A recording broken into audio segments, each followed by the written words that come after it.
kinikilingan, walang pinoprotektahan, walang kasinungalingan. Serbisyong totoo lang.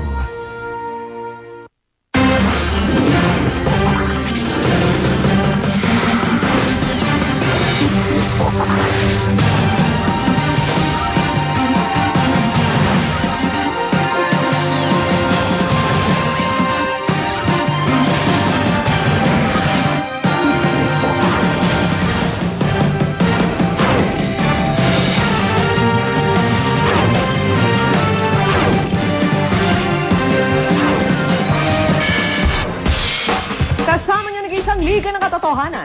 Darito na mga balitang dapat nating sama-samang saksihan.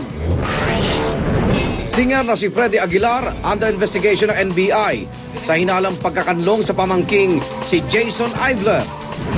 Baril na ginamit ni Jason Ivler sa pakikipagbarilan sa NBI at baril na pumatay kay Renato Ebarle Jr. Iisa lang ayon sa NBI. I don't believe I have any apologies to make. Pahayag ni Marlene Aguilar Pollard na hindi siya magsosorry sa pamilya na biktima ng kanyang anak. Sinagot ng pamilya Ebarle. If she won't apologize, then so be it. I'm not even sure that if she does, I would accept it. Nanay na nagbitbit sa kanyang anak sa kamatayan sa ilog, ipinagharap ng reklamong parisay. So dalhin ko lahat ang puwersa ko, mag-join ako ni Murad sa MILF. Attorney Eli Pamatong, makikipag-alyansa sa MILF kung hindi papayagang sumali sa presidential race sa Mayo. Bilang. Sako-sakong peking sapatos, nasamsam sa raid. CNN Hero of the Year Efren Peña Florida, Gilbert Chodoro, Senador Noynoy Aquino at kapusong broadcaster na si Jessica Soho, hinirang na People of the Year ng People Asia Magazine. At Chris Aquino, nakipagbali ka na kay James Yap? Magkasama naman kami ngayon, kaya lang, pinapunish ko pa siya ng konti. Hindi, yun lang. Hindi, pero maayos naman. Wala raw balak pumatay si Jason Ivler nang makipagbarilan sa mga tauhan ng NBI noong Lunes. Yan daw ang sinabi ni Ivler nang makausap ang kanyang ina sa kauna-unahang pagkakataon mula nang mangyari ang bakbakan. At live mula sa Quirino Memorial Medical Center, saksi si Michael Fahatin. Michael. Vicky, ikay mahigpit pa nga rin ang seguridad na pinapatupad ng QCPD Station 8 at ng NBI dito sa may Quirino Memorial Medical Center kung saan narito si Jason Ivler. Pero kanina, bumisita rin ang kanyang inang si Marlene. Kuha sa cellphone video ito ang unang pagkikita ni Jason Ivler at ng kanyang inang si Marlene Aguilar Pollard. Mula nang matakip ng mga otoridad ang pugante noong Lunes. Dito pinaabot ni Jason sa ina na wala siyang balak pumatay nang makapakbakan ang mga NBI agent. Umili raw si Jason ng pwesto sa basement at hinintay na siya na lang ang mapatay ng NBI. I heard him saying, kill me, patayin niyo na lang ako, patayin niyo na lang ako. He surrendered himself because I could have been shot. Bilis na para mayak yan! Kaya raw gano'n na lang ang hinagpis ni Marlene sa pagtrato ng NBI sa kanyang dugoang anak. Dahil dyan, bukod sa US Embassy, balak na rin dumulog ni Marlene sa Commission on Human Rights. Paninindigan pa ng ina ni Ivler, wala siyang dapat ihingi ng paumanhin sa pamilya Ebarle na nawalan ng mahal sa buhay dahil sa karahasan ni Jason sa daan. Hanggang saan ang pagmamahal ng isang ina sa isang anak? My answer is, it is endless. Batay sa pinakahuling medical bulletin ng ospital, gumagana na ang binawasang bituka ni Jason. Wala na rin daw ang infeksyon nito sa likod.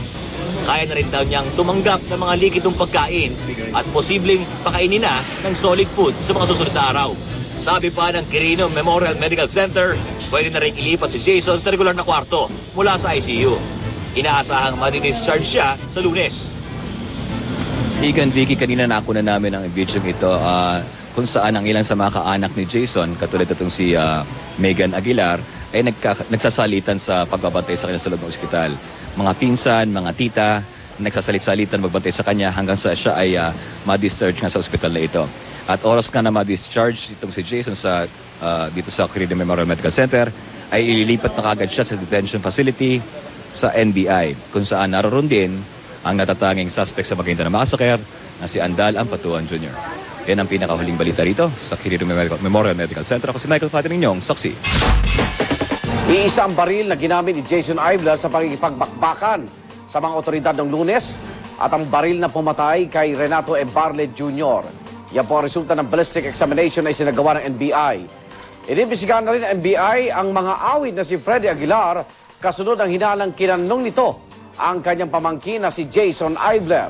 Saksi si Maris Umali. Kaya nga siya ay nakatalbong, no? Pag hindi una, hindi ma-identify kung sino siya. Ang pangalawa is... I thought I would be sitting here in my official capacity as a government official sa ibang kaso. Naisip ko lang, kaso ng anak ko. Masakit.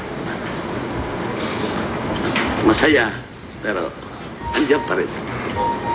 Muling napaiyak si Undersecretary Renato Ebarle Sr. habang ipinepresenta ang impormanteng nagbigay ng tip para maaresto si Jason Ivler. Hindi pa rin kasi niya lubos maisip na wala na ang kanyang uniko iho. At kahit naaresto na si Ivler, tuluyan lamang daw silang matatahimik, oras na masintensya na ito. Kaya't nang tanungin ko kung ano ang masasabi niya sa pahayag ng ina ni Ivler na wala raw siyang dapat ihingi ng paumanhin sa pamilya ng mga biktima. If she won't apologize, then so be it. I'm not even sure that if she does, I would accept it. Kinumpirma naman ng NBI na ang balang kumitil sa buhay ng anak ni Ebarle galing sa Kimber Caliber 45 na isa sa 2 baril na ginamit daw ni Ivler nang makipagbarilan sa mga tauhan ng NBI nung Lunes. Kaya para sa NBI, ito na ang pinakamatibay na ebidensyang hawak nila para patunayang si Ivler nga ang bumaril at nakapatay kay Ebarle Jr. We believe that beyond doubt we have already more than sufficient evidence to secure the conviction of Ivler. Kaya naman labis-labis ang pasasalamat ni Yusek Ebarle sa impormanteng nagbigay daan sa pagkakadakip kay Ivler. Nagpapasalamat ako sa ating informant. Providential ito, he came out. Kabilang ngayon sa mga iniimbestigahan ng NBI ang inang si Marlene Aguilar Pollard, ang amain nitong British diplomat na si Stephen Pollard, pati nantiyuhin niyang sikat na folk singer na si Freddy Aguilar. Sila kasi ang pinaniniwalaang nagkanlong kay Ivler habang pinaghahanap siya ng batas, bagay na paulit-ulit na itinatanggi ng mag-asawang Pollard. I am available to any time to meet with the authorities on any issue, relating to these incidents. They've told me that the matter is under investigation. Si Freddy Aguilar naman, ilang beses nang nakausap ng GMA News pero hindi pa raw siya handang magbigay ng pahayag. Ako si Maris Umali, ang inyong saksi. Sa ibang balita, sinampahan ng reklamong parricide ang isang nanay na nagbitbit sa kanyang anak sa kamatayan sa ilog.